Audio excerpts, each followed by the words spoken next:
तो दोस्तों मैं हाल ही में रिलीज हुई मूवी द जिन के बारे में आज आपको एक्सप्लेन करने वाला हूं, जिसके डायरेक्टर हैं डेविड शार्बोनियर एंड जस्टिन पावेल। इस मूवी की फिलहाल IMDb रेटिंग है 4.7 स्टार्स आउट ऑफ 10। बट इस फिल्म का जो ओवरऑल कॉन्सेप्ट है वो अच्छा है एंड क्रिटिक्स की तरफ से इसको काफी पॉजिटिव रेटिंग मिली है। लाइक रॉटन टमेटोज पर इसको 87% फ्रेश बताया गया है। और दोस्तों मैंने हाल ही में द परफेक्शन नाम की एक बहुत बढ़िया साइकोलॉजिकल हॉरर मूवी देखी है, तो जाकर जरूर देखना। उसका लिंक आपको नीचे डिस्क्रिप्शन में मिल जाएगा। तो चलिए अब बिना किसी देरी के चलते हैं सीधा वीडियो की तरफ।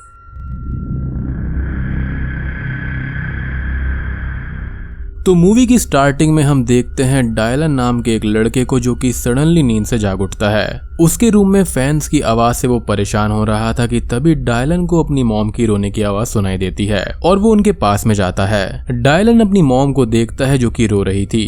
तभी डायलन की मॉम उसकी ओर पलटती है और सीन शिफ्ट हो जाता है। अब हम देखते हैं डायलन और उसके डैड माइकल को, जो कि अभी अभी एक न्यू होम में शिफ्ट हुए होते हैं। डायलन एक स्पेशल चाइल्ड होता है एंड वो बोल नहीं सकता था। साथ ही डायलन को एस्थमा की भी प्रॉब्लम थी। माइकल एक रेडियो जॉकी था जिसकी अभी नाइट शिफ्ट चल रही थी। माइकल और डायलन घर में सामान रखने लगते हैं और डायलन अपना रूम देखकर वहां अपना सामान रख देता है। कुछ ही देर के बाद डायलन अपने रूम में खेल रहा होता है कि तभी उसको अपने वार्डरोब से एक अजीब सी आवाज सुनाई देती है और वो वार्डरोब ओपन करके देखने लगता है। वार्डरोब में डायलन को एक मिरर दिखाई देता है एंड साथ ही प्रीवियस ओनर्स की कुछ बिलोंगिंग्स एंड फोटो भी मिलती है। डायलन को वहां पर एक बुक मिलती है जिसका नाम बुक ऑफ शेडोज था। वो उस बुक को पढ़ने लगता है जिसमें काफी अलग अलग टॉपिक्स के बारे में लिखा हुआ था। साथ ही वहां पर विश ऑफ डिजायर नाम का एक पेज भी होता है। वो उसको पढ़ता है कि तभी उसके डैड उसको डिनर के लिए नीचे बुला लेते हैं और डायलन बुक को वहीं पर छुपाकर डिनर करने के लिए चला जाता है। माइकल डायलन को परेशान देखकर समझ जाता है कि उसको उन चीजों की फिक्र छोड़ देनी चाहिए जो उसके पास में नहीं है और वो चीजें देखनी चाहिए जो कि उसके पास में है, जिसका मीनिंग हम एंड में समझ पाएंगे। डिनर टेबल पर डायलन अपने डैड से पूछता है कि प्रीवियस ओनर की डेथ कैसे हुई थी, जिसके ऊपर उसके डैड बताते हैं कि उनकी डेथ नेचुरल तरह से थी और उसको डरने की कोई भी जरूरत नहीं है। डायलन लिविंग रूम में बुक्स पढ़ रहा होता है कि तभी माइकल उसको ये बोलता है कि उसने उसके लिए एक सरप्राइज छोड़ा है और डायलन 9:30 बजे रेडियो ऑन करके सरप्राइज के बारे में सुने। माइकल ये बोलकर अपनी जॉब पर चला जाता है और डायलन घर के काम करने लगता है। अब वो वार्डरोब में पड़ी हुई किताब को पढ़ने जाता है जहाँ पर बुक में ये लिखा हुआ था कि विश ऑफ डिजायर को पूरा करने के लिए एक रिचुअल किया जाता है, जहाँ पर एक जलती हुई कैंडल पर ह्यूमन ब्लड डालकर कोई भी अपनी विश को कंप्लीट कर सकता है। और ऐसी ही किसी चीज की तलाश में डायलन भी था। वो अब कैंडल्स एंड बाकी की चीजों को लेकर आता है एज वो रिचुअल करके अपनी डिजायर को पूरा करना चाहता था। तभी क्लॉक में टाइम रिंग होने लगता है और डायलन अपने डैड को रेडियो पे ट्यून इन करके सुनने लगता है। उसके डैड ने उसके लिए एक सरप्राइज गिफ्ट छोड़ा था जो कि एक टीवी होता है। डायलन ये देखकर बहुत ही ज्यादा खुश हो जाता है और वो टीवी को सेट करके वापस अपना रिचुअल करने चला जाता है। जैसा बुक में लिखा हुआ था वो वैसा वैसा रिचुअल करने लगता है और उसकी डिजायर ये थी कि उसकी वॉइस उसको वापस मिल जाए। वो किताब के अंदर लिखे हुए सेंटेंसेस को रिपीट करते हुए अपनी विश को मांगने लगता है, लेकिन उसको ये रियलाइज होता है कि रिचुअल करने से उसकी वॉइस वापस नहीं आई है और वो इस चीज से बहुत ही ज्यादा दुखी हो जाता है। अब सीन शिफ्ट होकर हमको फिर से स्टार्टिंग सीन की एक झलक दिखाई देती है, जहाँ पर डायलन जगा हुआ था और वो अपनी मॉम को रोता हुआ सुनता है और उनके पास में जाता है। उसकी मॉम का नाम मिशेल था और इस बार हमें उनके हाथ में एक बॉक्स भी दिखाई देता है। अब हम डायलन को फिर से प्रेजेंट टाइम में आता हुआ देखते हैं जहाँ पर उसकी चेस्ट पर ऑपरेशन मार्क होता है। मे बी जो उसकी वॉइस से रिलेटेड होगा, मे बी किसी ऑपरेशन की वजह से उसकी वॉइस चली गई होगी एंड आई थिंक ये एस्थमा रिलेटेड हो सकता है। खैर उसके बाद में डायलन नहाने के लिए चला जाता है और हम वार्डरोब से एक ब्लैक स्मोक को बाहर निकलता हुआ देखते हैं जो कि घर के हर जगह पर घूमकर चीजों से छेड़छाड़ करने लगता है। वो ब्लैक स्मोक अब एक ब्लैक फिगर में चेंज हो जाता है और डायलन को सब जगह ढूंढने लगता है। डायलन नहाकर बाहर आता है जहाँ पर उसको टीवी अपने आप ही ऑन मिलता है। वो टीवी को ऑफ करके डिशेस क्लीन करने लगता है, लेकिन सडनली टीवी फिर से ओपन हो जाता है और इस चीज को देखकर डायलन काफी ज्यादा डर जाता है। वो टीवी ऑफ करता है और उसको टीवी के रिफ्लेक्शन में अपने पीछे एक ब्लैक फिगर दिखाई देती है। ये देखकर वो बहुत ही ज्यादा डर जाता है और उस फिगर को ढूंढने लगता है, क्योंकि डायलन को ऐसा लगता है कि घर के अंदर कोई आ गया है। खैर वो घर में सब जगह पर देखता है एंड लिविंग रूम से जाता है जहाँ पर उसको सडनली अपने रूम से रोबो टॉयज की आवाज आने लगती है जो कि अपने आप ही ऑन हो गए थे। वो रूम में जाकर उस टॉय को ऑफ कर देता है और सडनली उसके रेडियो पर सॉन्ग्स प्ले होने लगते हैं। वो इन सभी चीजों से काफी ज्यादा घबरा जाता है और अपना एस्थमा पंप ढूंढने लगता है जो कि उसको नहीं मिलता। डायलन अपने डैड को कॉल करने जाता है जहाँ पर फोन का रिसीवर गायब था। अब उसको लिविंग रूम में एक बहुत बड़ा सा ब्लैक क्रीचर दिखाई देता है जिसे देखकर डायलन बाथरूम में छुप जाता है। बाहर वो क्रीचर एक न्यूज़पेपर के पास में जाता है जिस पर रिसेंटली हिट एंड रन में मारे गए एक क्रिमिनल की पिक्चर थी। अब वो क्रीचर यानी कि वो जिन उस क्रिमिनल का रूप ले लेता है एंड डायलन को ढूंढने लगता है। वो डायलन को ढूंढते हुए बाथरूम के पास में जाता है और डोर को ओपन करने लगता है। अब जैसे तैसे करके डायलन बाथरूम के डोर को कवर करके रखता है और एक सीजर से उस आदमी यानी कि उस जिन पर हमला करता है जिससे उस जिन के हाथ पर चोट लग जाती है एंड खून की जगह एक ब्लैक टार जैसा लिक्विड नीचे गिरता है जिससे हम ऑडियंस को ये क्लियर हो जाता है कि ये दूसरे डायमेंशन का क्रीचर है। अब वो जिन वहां से चला जाता है और डायलन बाथरूम में लॉक हो जाता है, लेकिन तभी बाथरूम की विंडो से गैस अंदर आने लगती है जिससे डायलन को काफी ज्यादा प्रॉब्लम्स होती हैं एज वो एक एस्थमिक पेशेंट था। उस जिन ने गैस पाइप को ऑन करके बाथरूम की विंडो में लगा दिया था जो कि गैस बाथरूम में आ रही थी एंड इन सभी चीजों का रीजन मैं आपको बाद में बताऊंगा कि ऐसा क्यों हुआ है, क्योंकि ऑब्वियसली जिन तो इसको इजीली मार सकता है बट वो ऐसा क्यों कर रहा है इसका राज एंड में खुलेगा।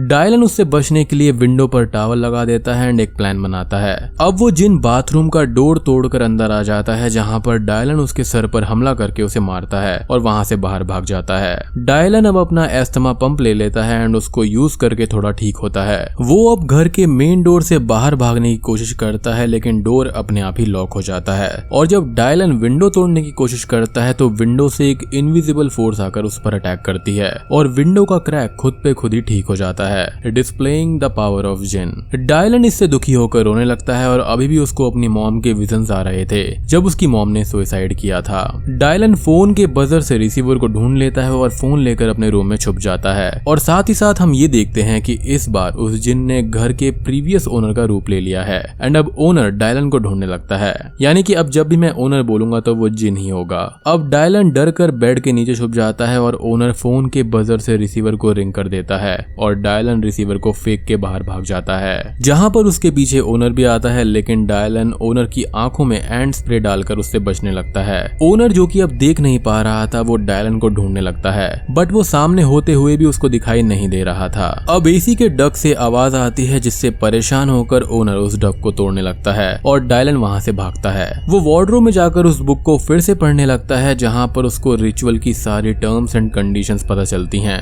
रिचुअल करने वाले को अपनी डिजायर्स तो मिल जाएगी लेकिन उसके कुछ सर्कमस्टेंसेस भी होंगे जो कि रिचुअल करने वाले को झेलने होंगे। इस रिचुअल में डिजायर लेने वाले को कोई ना कोई कीमती चीज चुकानी होगी और उसकी डिजायर के बदले सोल का सौदा किया जाएगा जो कि जिन करेगा। आगे जिन के बारे में लिखा हुआ था कि जिन शैडो वर्ल्ड का रखवाला है जो लोगों को टॉर्चर करके उनकी सोल कलेक्ट कर लेता है एंड जो ब्रेव होगा वही उससे बचेगा। और जिन किसी पर्सन को 1 घंटे तक टेस्ट करता है एंड उस 1 घंटे में ना तो जिन को मारा जा सकता है और ना ही उस कैंडल को बुझाया जा सकता है, यानी कि रिचुअल में इस्तेमाल होने वाली कैंडल को सिर्फ जिन से बचते हुए अपनी सोल को बचाया जा सकता है। साथ ही साथ जिन से बचने के लिए जिस कैंडल से रिचुअल किया गया है वो कैंडल बुझानी होगी जो कि 1 घंटे के बाद ही बुझाई जा सकती है। डायलन अब कैंडल बुझाने जाता है बट कैंडल नहीं बुझती। वो कैंडल को एक टेबल पर पलट कर बुझा देता है लेकिन वो कैंडल फिर से जलने लगती है। अब वो बाहर जाता है जहां पर उसको कोई भी दिखाई नहीं देता। डायलन किचन में जाता है जहां पर उसकी मॉम मिशेल दिखाई देती है जो कि एक डीमन की तरह अपीयर हो रही थी। मिशेल डायलन पर अटैक करती है जिससे डर कर डायलन भाग जाता है। अब मिशेल यहाँ पर वही जिन था जो कि डायलन को ढूंढते हुए उसके रूम में भी आ जाता है जहां पर वो डायलन को देख तो नहीं पाती और डायलन उसको डिस्ट्रैक्ट करके वहां से भाग जाता है। डायलन एक दूसरे फोन को ऑन करके अपने डैड को कॉल करने लगता है बट वो आसपास की आवाजों से डर जाता है और सडनली मिशेल उस पर अटैक कर देती है। डायलन अब मिशेल के हाथ को काट कर खुद को छुड़वाता है बट मिशेल भी उसको शोल्डर पर घाव दे देती है, यानी कि वो जिन। डायलन अब जाकर बाथरूम में छुप जाता है जहां पर उसको फिर से अपनी मॉम का एक विजन आता है जहां पर उसकी मॉम सुसाइड करने वाली थी बट डायलन वहां पर कुछ भी नहीं बोल पाता और अपनी मां तक पहुंच भी नहीं पाता एज वो एक ही जगह पर स्टक हो गया था, जिसके तुरंत बाद ही वो अपनी सेंसेस में वापस आता है। डायलन रूम से बाहर जाता है और वो टाइम चेक करता है और रिचुअल का 1 घंटा पूरा हो गया था। वो कैंडल को बुझाने ही वाला होता है कि वहां पर फिर से मिशेल आ जाती है जिससे बचकर डायलन बाहर भाग जाता है बट मिशेल डायलन को पकड़ लेती है और उसको चोक करके मारने लगती है। यहाँ पर वो अपने पास पास पड़े हुए नाइफ को मिशेल के चेस्ट में स्टैब कर देता है और बचकर अपने रूम में छुप जाता है। डायलन रूम में छुपा हुआ होता है, जहाँ पर रूम के बाहर डायलन को मिशेल की डेड बॉडी दिखाई देती है। वो बॉडी को चेक करने के लिए बाहर जाता है, जहाँ पर मिशेल उसको पकड़ लेती है। तो बेसिकली ये एक ट्रैप था और वो जिन उसका पैर तोड़ देता है। डायलन दर्द में जैसे तैसे करके कैंडल के पास में जाता है उसको बुझाने के लिए, जहाँ पर उसके पीछे मिशेल भी आ जाती है। अब कैंडल को बुझता हुआ देखकर जिन मिशेल के रूप में नॉर्मल होकर डायलन को इमोशनल करने लगती है कि डायलन कैंडल ना बुझाए और अपनी मॉम के साथ ही रहे। हम यहाँ पर ये देख सकते हैं कि मिशेल डायलन को ट्रिक कर रही थी उसको मारने के लिए, बट डायलन कैंडल को बुझा देता है, जिसके बाद में मिशेल हवा में गायब होने लगती है। अब अगले सीन में हम डायलन के विजन को देखते हैं, जहाँ पर वो मिशेल को सुसाइड करने से रोक लेता है और वो ये पूछता है कि क्या वो कभी ये सब रोक पाएगा, जिस पर मिशेल उसको हक करके हाँ बोलती है। बेसिकली यहाँ पर डायलन ने अपने गिल्ट को दूर कर दिया था। उसकी मॉम तो सुसाइड करने से मर चुकी थी। अब मूवी के एंडिंग सीन में हम डायलन को सुबह जागते हुए देखते हैं, जो कि अब पूरी तरह से ठीक था, एज रात की हर चीज अब नॉर्मल हो चुकी थी। माइकल यानी कि उसका डैड भी अब घर आ चुका था एंड डायलन उसको हक करके खुश होने लगता है। और जब हम ये समझते हैं कि ये एक हैप्पी एंडिंग है, तब जाकर खुलते हैं असली पत्ते। डायलन को माइकल के पीछे वही क्रीचर यानी कि जिन दिखाई देता है, जो कि माइकल को चोक करने लगता है। और डायलन को अब बुक की बातें याद आती हैं कि डिजायर की कीमत चुकानी पड़ती है। और अब माइकल की आवाज चली जाती है और डायलन की आवाज वापस आ जाती है। एज उसके डिजायर के रूप में उसको अपनी आवाज तो वापस मिल गई, बट कीमत के रूप में उसके डैड की आवाज अब हमेशा के लिए जिन ले जा चुका था। डायलन इस चीज पर रिग्रेट करके रोने लगता है और बूम, ये मूवी यहीं पर खत्म हो जाती है। तो दोस्तों, ये थी द जिन 2021 मूवी की एक्सप्लेनेशन। उम्मीद करता हूँ कि आपको वीडियो पसंद आई होगी। आई नो कि ये मूवी काफी सिंपल है, लेकिन मुझे ये मूवी पसंद आई कि एज हम जिन को एक बार ऑन स्क्रीन देख पाए हैं कि जिन क्या कर सकता है, उसकी शक्तियां क्या हैं। एंड यहाँ पर हमको बुक ऑफ शैडोज के बारे में भी पता चला एंड एक रिचुअल के बारे में भी दिखाया गया है। तो यहाँ पर हमने एंड में एक सीन देखा जहाँ पर मिशेल यानी कि डायलन की मदर सुसाइड करने वाली है और डायलन उनसे ये पूछता है कि क्या मैं इस सुसाइड को कभी रोक पाऊंगा।